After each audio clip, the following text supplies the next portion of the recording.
बिस्मिल्लाहिर्रहमानिर्रहीम। अस्सलाम वालेकुम everyone, welcome to chemistry online class. आज हम देखेंगे फिजिकल केमिस्ट्री में चैप्टर है हमारा क्वांटम मैकेनिक्स, और क्वांटम मैकेनिक्स के अंदर जो टॉपिक है ये है जी probability function and radial distribution. इन दोनों को डिस्कस करेंगे। अगर हम देखें सबसे पहले इलेक्ट्रॉन प्रोबेबिलिटी फंक्शन की डेफिनेशन, तो इलेक्ट्रॉन प्रोबेबिलिटी फंक्शन जो है इसको हम कैपिटल डी से रिप्रेजेंट करते हैं जी। इसको हम कैपिटल डी से रिप्रेजेंट करते हैं। कैपिटल डी किसको शो कर रहा है? इलेक्ट्रॉन प्रोबेबिलिटी फंक्शन को। डेफिनेशन क्या है? The probability of finding an electron in space around the nucleus is called electron probability function. Represent किससे करेंगे? डी से करेंगे। ठीक है, अब इसको अंडरस्टैंड करने के लिए कि ये क्या होता है, हम कंसीडर करेंगे कि ये हमारे पास है सेंटर में न्यूक्लियस। ठीक है, ये न्यूक्लियस है और ये है शेल्स। इसको हम कहेंगे ये फर्स्ट 1s शेल है। ठीक है, और इसको हम कहेंगे ये सेकंड s शेल है। ठीक है, इनकी शार्प डिफाइंड बाउंड्रीज नहीं होती। ठीक है, ये इलेक्ट्रॉन के पाए जाने के चांसेस हैं।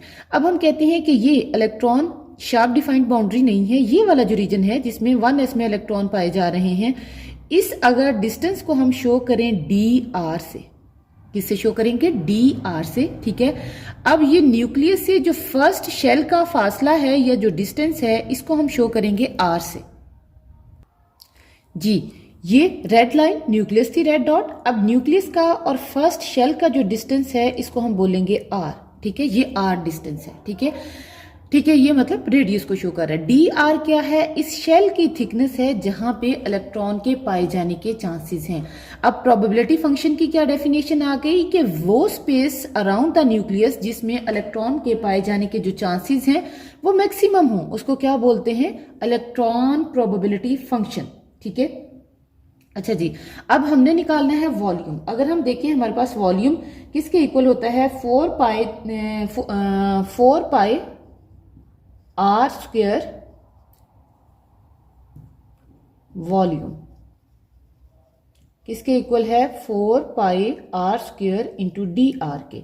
और अगर हमने इलेक्ट्रॉन प्रोबेबिलिटी फंक्शन निकालना है तो हम क्या करेंगे? वॉल्यूम को मल्टीप्लाई कर देंगे किसके साथ? साई स्क्वायर के साथ। तो ये क्या आ जाएगा? Electron probability function D. कैसे आएगा? जब हम वॉल्यूम जो है उसको मल्टीप्लाई करेंगे किसके साथ? साई स्क्वायर के साथ। साई स्क्वायर क्या है? Probability of finding electron in space. ठीक है, तो ये क्या कहलाएगा? ये हमारे पास टोटल बन जाएगा इलेक्ट्रॉन के पाए जाने के चांसेस स्पेस के अंदर कितने हैं, जिसको हम कैपिटल डी से शो कर रहे हैं। नेक्स्ट हम देखेंगे इसकी डेफिनेशन रेडियल डिस्ट्रीब्यूशन की जी। अब रेडियल डिस्ट्रीब्यूशन क्या है कि जब हम कर्व प्लॉट करते हैं किसके बीच में? डी, कैपिटल डी, जो कि क्या था? Electron probability function against its distance r. ये वाले डिस्टेंस, ये जो आर था, इसके अगेंस्ट जब हम कर्व जो ऑब्टेन होगा, तो जब हम ग्राफ प्लॉट करेंगे किसके बीच में? इस कैपिटल डी के बीच में और इस डिस्टेंस आर के बीच में, तो हमारे पास जो कर्व्स आएंगी वो क्या कहलाएंगी? Radial probability distribution curves. ये उनकी डेफिनेशन है। अब हम इनको डिस्कस करेंगे कि ये क्या है radial distribution curve, probability distribution curve जी। अब अगर हम देखें, हम कह रहे हैं कि हम ग्राफ प्लॉट करेंगे किसके बीच में? डी। डी क्या है? इलेक्ट्रॉन प्रोबेबिलिटी फंक्शन, उसके बीच में, और डिस्टेंस आर, न्यूक्लियस से जितना फासला था। ठीक है, ये था जी न्यूक्लियस। अब हम देख रहे हैं कि यहाँ पे न्यूक्लियस है। जब हमारे पास 1s ऑर्बिटल होगा तो ये इस तरह से पीक आएगी। अब ये जो पीक है यहाँ पे इलेक्ट्रॉन के पाए जाने के चांसेस मैक्सिमम है। ये किस पॉइंट पे है? 0.259 एंगस्ट्रॉम। ये डिस्टेंस आपने पढ़ा था, बोहर के अकॉर्डिंग रेडियस था। अब अगर आप 2s ऑर्बिटल के लिए देखोगे तो ये पहले आ जाएगी 1s की, उसके बाद किसकी स्टार्ट होगी? 2s की होगी, और इसमें मैक्सिमम पीक कहाँ पे आ रही है? 2.645 पे। ठीक है, डिस्टेंस था 0, 5, आगे 10 आएगा, आगे 100 ऑन। ठीक है, उसके बाद अगर हम सेकंड को देखें जी, अगर हम सेकंड को देखें तो सेकंड में है 2p के लिए, ये है d y एक्सिस में, और r x एक्सिस पे क्या है? r। 0, 5, आगे 10, 15, इस तरह से आ जाएगा डिस्टेंस। p के लिए जो पीक आएगी वो यहाँ पे आएगी और 2.11 डिस्टेंस पे आएगी। ठीक है, एंगस्ट्रॉम पे। और अगर हम 3s के लिए देखें तो पहले आ जाएगी 1s की, 2s की, उसके बाद ये आ गई 3s की। ठीक है, उसके बाद ये आ गई 3, ये 3s है, और ये आगे 3p की पीक आई हुई है। ठीक है, तो ये किस डिस्टेंस पे है? ये सारी वो मैंने लिख दिया है जिस जिस वैल्यू पे ये दी हुई थी। अब ये है हमारे पास डिफरेंट कर्व्स। ठीक है, इन कर्व से हमारे पास कुछ कंक्लूजन ड्रॉ होते हैं। वो कंक्लूजन क्या है जी?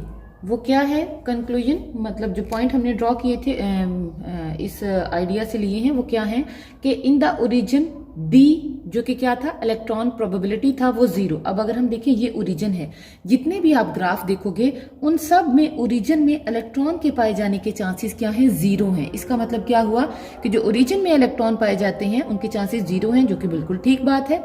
सेकंड क्या है, distance for maximum probability of finding an electron in an orbital increases with increasing n. N mean principal quantum number. जैसे जैसे प्रिंसिपल क्वांटम नंबर चेंज होगा, इंक्रीज करेगा, वैसे वैसे इलेक्ट्रॉन के पाए जाने के चांसेस जो हैं उतने डिस्टेंस से ज्यादा होते जाएंगे। जिस तरह से अगर आप इस पॉइंट को देखो तो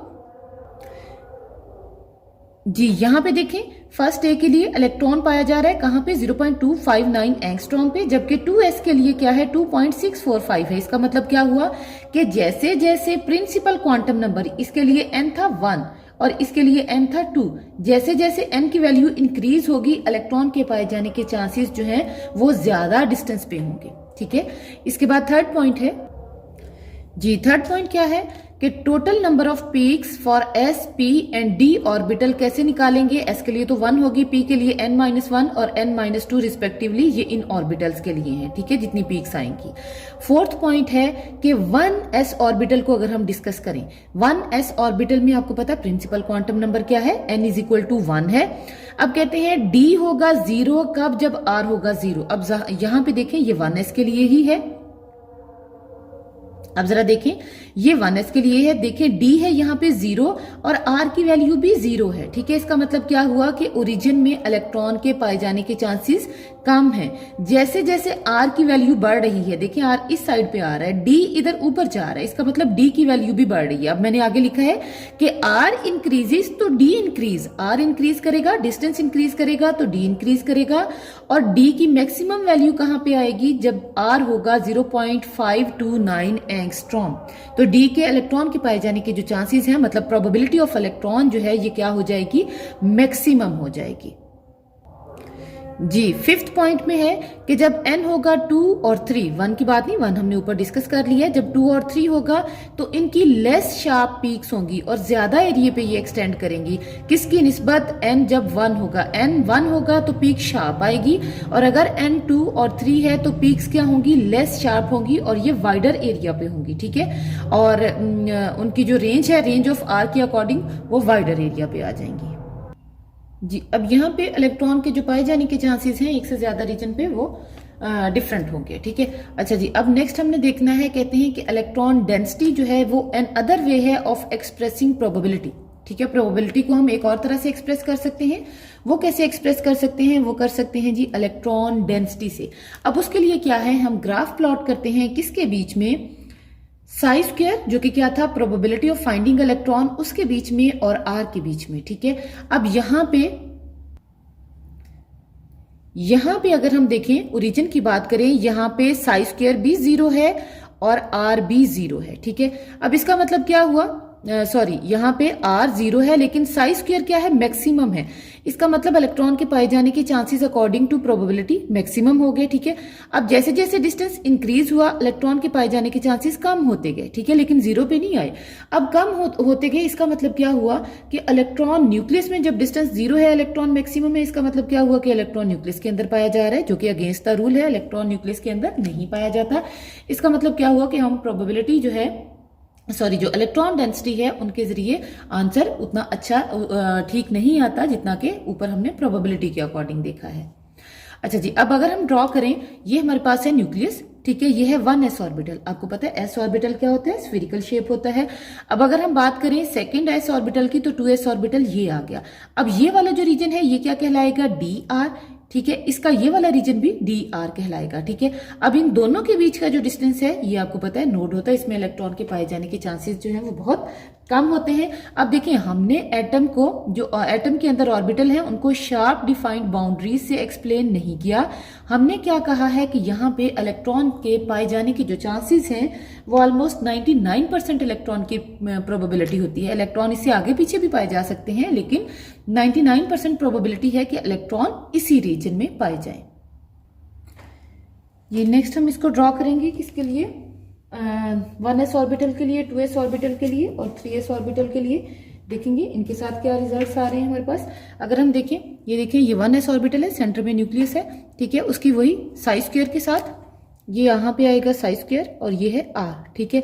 मतलब मैक्सिमम है जब आर इज इक्वल टू 0 और जैसे जैसे आर इंक्रीज कर रहा है वैल्यू पी की डिक्रीज कर रही है। अब अगर हम बात करें, ये वाला ऑर्बिटल 1s है, ये वाला ऑर्बिटल क्या है, 2s है, ठीक है। अब देखें ये 1s की पीक आ गई, ये जो दोनों के बीच का गैप है ये वाला, ये कहलाएगा नोड, ठीक है।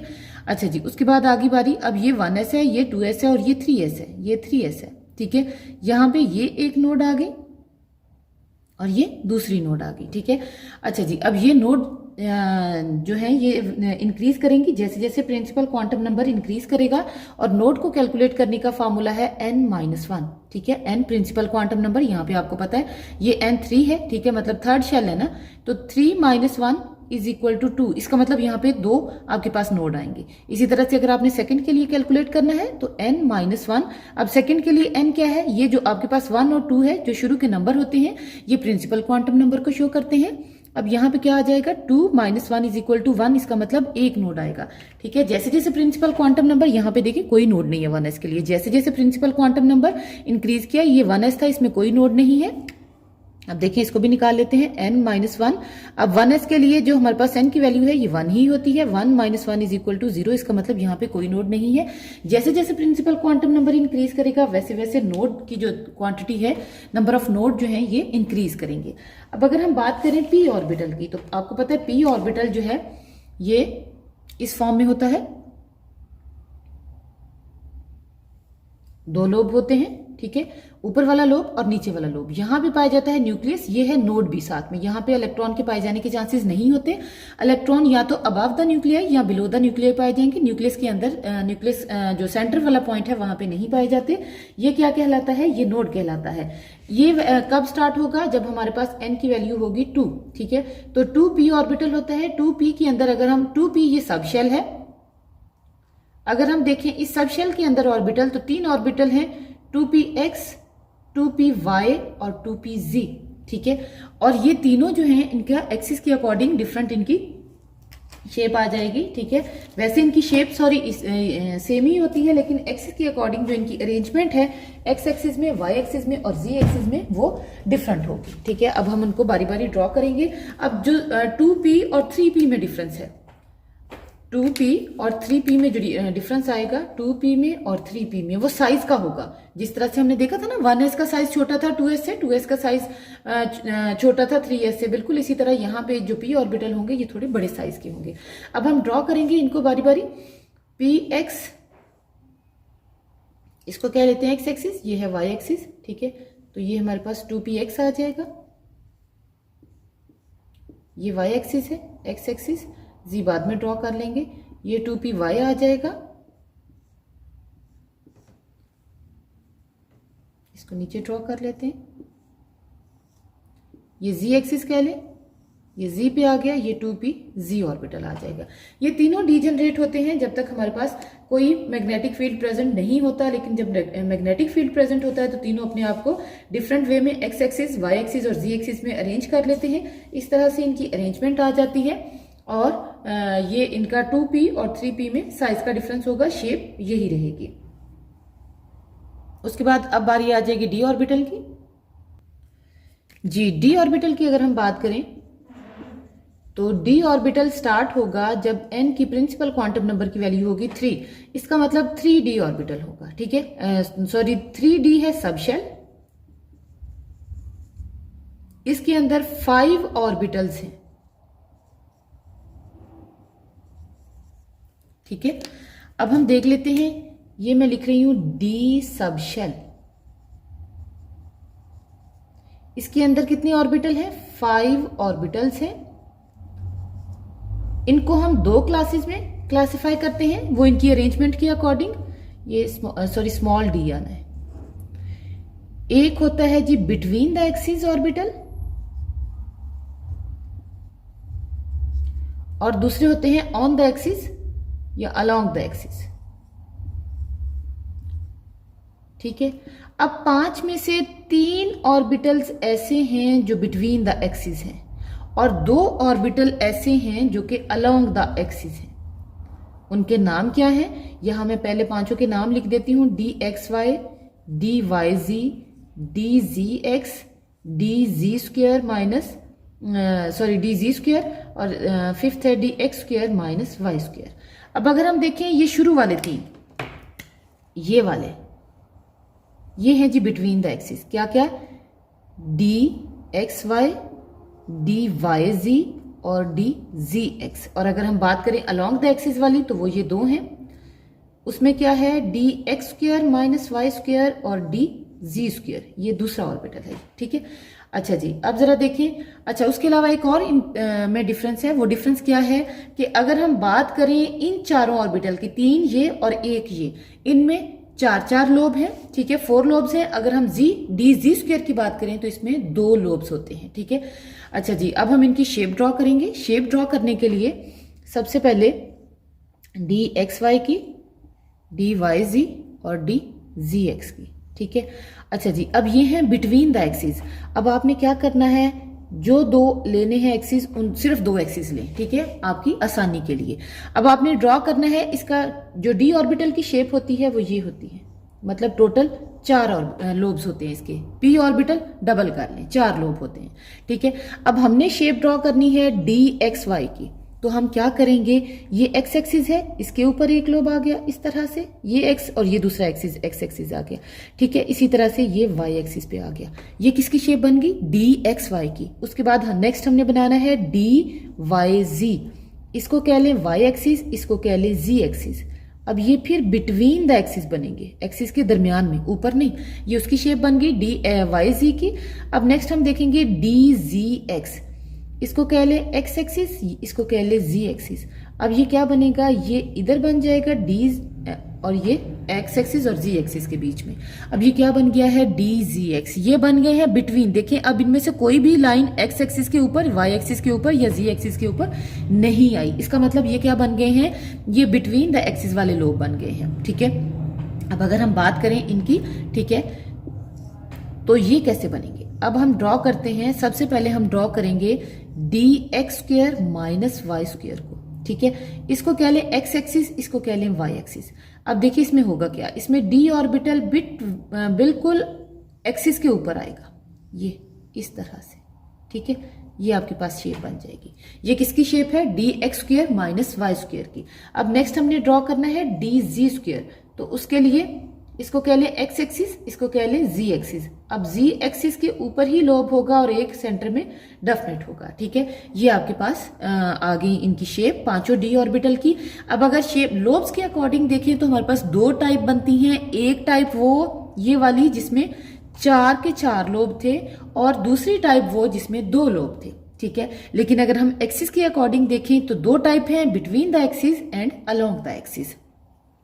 अच्छा जी, ये 3D से स्टार्ट होता है सब शेल और ये ऑर्बिटल, और इनमें इलेक्ट्रॉन इसी तरह से सेंटर में नोड होगा, बाकी जगहों पे इलेक्ट्रॉन के पाए जाने के चांसेस होंगे। उसके बाद f ऑर्बिटल कब शुरू होगा जी, अब नेक्स्ट है जी f ऑर्बिटल। f ऑर्बिटल कब होगा, जब n हमारे पास क्या होगा, 4 होगा, ठीक है, l की वैल्यू 3 आ जाएगी। अच्छा जी, अब हमारे पास होते हैं